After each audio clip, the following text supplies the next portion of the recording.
Some of my favorite stories are the ones that leave me questioning.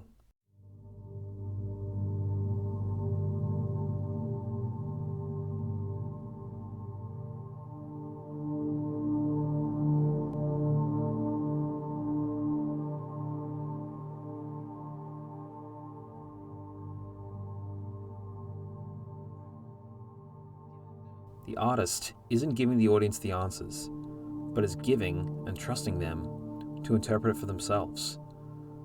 I feel not enough games do this, maybe for fear of losing a larger audience, and it's completely understandable. Games cost a lot of money to make, and sometimes it's easier to make a more consumable product. And, I guess Call of Duty's kinda cool.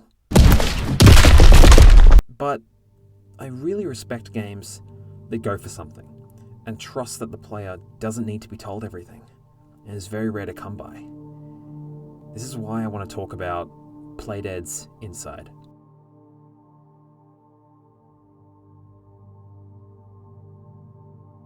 Inside is a side-scrolling puzzle platformer with psychological and horror elements.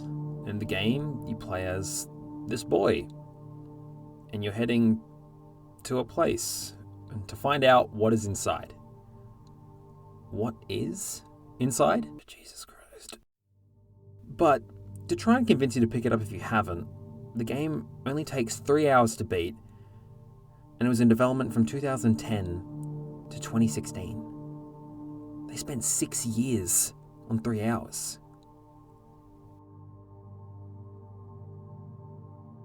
This game just feels so smooth and fun to play. Everything is perfectly placed down to the minute details.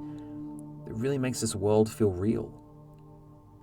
And the visuals, just look at this.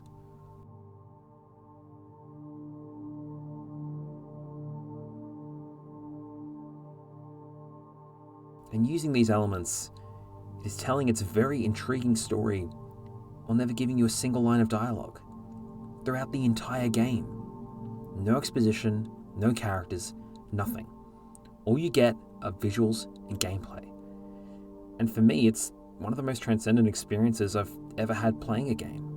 It's one of those special games that you can never really tell what is around the next corner.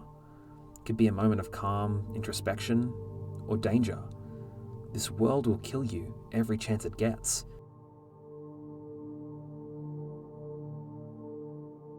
With a combination of horror and terror, and some scenes that will leave you going, what? When, where, and why? I'd find it hard to believe if anyone started this game, they wouldn't finish it.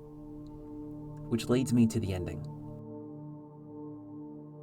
When the game came out, there was lots of discussion about the ending and what it all meant, and going so far as for some to say that because the ending wasn't the most clear, shall we say, the game was bad and made no sense. So they might have checked out an ending explained video, and for this game in particular, I find it bizarre to look up someone else's interpretation of the game, when for me, one of the most rewarding aspects about it is how it leaves it all up to you. It is allowing you to take what you need from it. And for some people, they might have felt there wasn't really a hand guiding you through the game. That's certainly fair. Some people feel that way, and that's fine, whatever. Basically, for how long I've thought about this game, and still think about it to this day, I can't explain the ending to you. I can't rob you of that experience. It's one of the most unique things this medium has ever offered. So if you've played the game before, or it might be your first time, let the game sit with you for a while. Really let it sink in, and find out what is inside.